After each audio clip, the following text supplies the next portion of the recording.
Hi, everyone. Thanks for coming out tonight.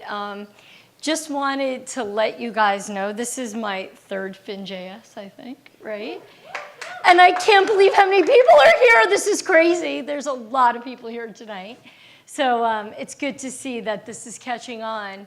And one of the reasons why RBC continues to join and participate in these events is because we're around like-minded people. And I think it's really important for the community to stay close and try to help each other work through complex problems.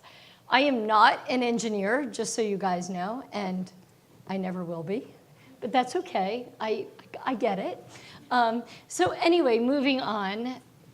So what happened? Why are we here, right? So what was our journey? So I'm going to rewind 5 years ago and just tell you guys that this wasn't easy to get to where we are. We had a lot of work to do, right? Our data lived everywhere. There was no consistency in the way you queried a client. And there were lots of little things that made everything very difficult to do. So we took a step back and we said, OK, how do we move forward to ensure that we can provide consistency across capital markets by client, right? So we created a client-centric technology strategy, which led us to implementing a single CRM across the globe and across capital markets, which led us to the next thing and the next thing, which has enabled us to create one account plan per client. So when you go to a meeting and there's the head of sales from, say, fixed income, equities, banking, munis, whatever the line of business is, they're all talking about the same Fidelity or the same BlackRock. Hard to do, not impossible.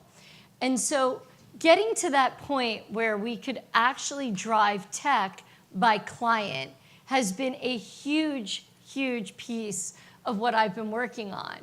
So I'm going to walk you through what that really means. So in 2018, this is some of what we accomplished, right? And for those of you that have come out before, you've seen these screens. But really what we've done here is we've taken the ginormous WPF application and broken it down into bite-sized applications. So instead of subscribing to the whole app and hoping your users only use 3 things and that their machines don't blow up, what we did was we broke it down into components, similar to your phone, right? So if you look up here on the left-hand side, you'll see Symphony. You'll see our old WPF app. You'll see our attempt at HTML5 before we found OpenFin. And then you'll see some of our MiFID deployments and Salesforce and so on. And so in 2018, what we were able to accomplish is a bunch of things. We laid out a true roadmap to really kill WPF. That was number 1. Number 2 is create interoperability in the beginning stages across some of our internal apps and really start to break down the fact that you needed everything in one app. And so there was a lot of work done here on the server side to enable the front end. So where has that led us to? OK, so 2019, right? So we are just about done with Q2 in 2019. We're a Canadian bank. So our year starts November 1st. Don't ask. It makes it hard. We get 9 months to deliver 12 months worth of work. Yeah, lucky us, right? Anyway, so what I'm going to walk you through is some of the stuff we've delivered and where we're heading for the rest of the year. So you'll see up here the RBC ecosystem. And when I click, you'll see very quickly here, this screen right here is our real-time flow analytics. So coming in sub-milliseconds, all the trades, all the live information updating. And then in the middle here is our flow blotter, which is literally all the inquiry within the firm coming into one hub. Down here, you'll see some graphs by industry sector and a representation of what client we're doing the most volume with, right? Pretty cool. We're not done. So what's nice about this is it's leveraging the OpenFin bus, and it enables our user base to create their screens the way they want. Dock, they can leave it, they log out, they log back in, it all comes back. Great. But really where the game changer comes is here, the search. So this search is something we've been working on for 7 years, and I'm not exaggerating.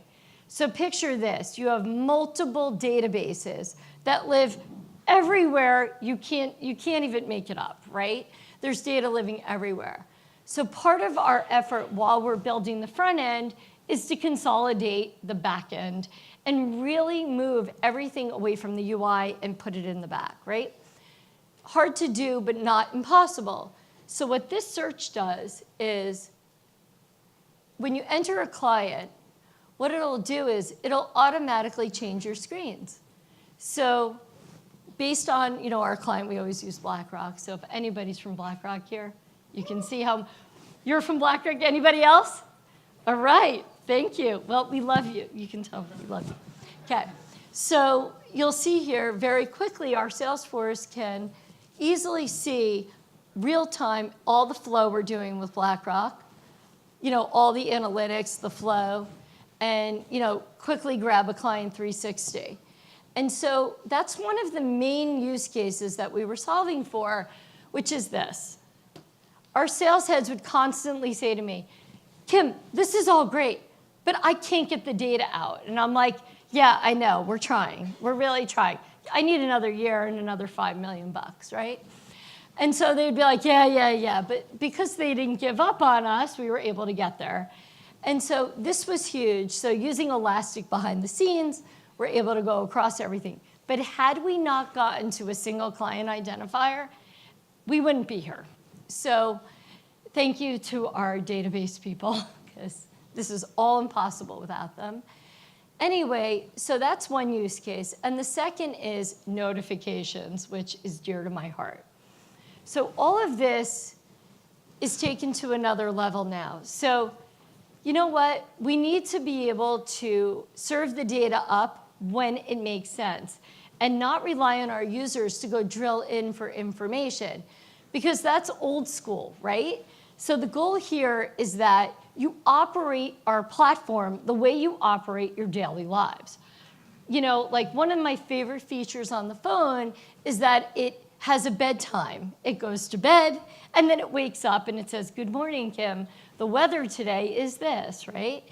And I said it that way, and I'm like, God, that's really cool. So what our Salesforce does is they can set alerts that say, when I get a notification from BlackRock, change all my screens. When I get a notification, do this. And it allows you to create actions. So as part of our 2019 book of work, we're trying to really take that to the next level, similar to wealth, where you have the robo, processes, where you can actually drive, next steps. So that's a big part of what we're working on going forward. We're not done. So that's interop internal, right? But really why I'm up here tonight is because we need interoperability across the community. So all the vendors out there that are saying, wow, how do we get into RBC? Well, let's talk, because we want to work with you guys and only build what we have to build and integrate where we can integrate, because it doesn't make sense to build everything. So for example, we work very closely with Bloomberg. Is anybody from Bloomberg here? There you go, right? See? Let them know. So we work very close with them on the chat integration, and we've been able to really solve a massive efficiency issue around our Salesforce, and being able to use the Bloomberg chat API to actually copy, highlight a list ticket and a bunch of, securities and have it auto-populate our ticket through the OpenFin bus. So that's one example. And there's other use cases that we're working on with them now. And another thing is around Tier 1. So I don't know if anybody from Tier 1 is here. Is anybody from Tier 1? Yep, okay, there you go. But we've wrapped Tier 1 into OpenFin as well. And so the search will actually pop up Tier 1's client intelligence page for us. So those are two use cases, internally and externally, that are in production with the OpenFin bus. So I highly recommend you get on board. So where are we going, right? Well, everybody's seen the screen before, but I can't, I'm gonna show it every time because I mean it. Community is where it's at, right? So partners, let's work together to drive efficiencies and leapfrog to the next level, right? Is anybody here from AllianceBernstein? I don't know if anybody's here from them. Okay, we did a project with them to basically, connect our trading desk to their trading desk through the Symphony chatbots. And if you haven't seen it, you can Google it. It's, you can look at it. We presented it at the Symphony event in the summer. But, it's one of those things that we did IT department to IT department and then introduced it to the business. How cool is that? The guy who runs sales for us was like, I never met this person at AllianceBernstein. I'm like, you're welcome, right? Introduction. So if there's any clients out there of RBCs, please reach out. We want to work with you. And that's it. So we have a booth over here in the corner if you want to see any of it. So come by. Thanks a lot.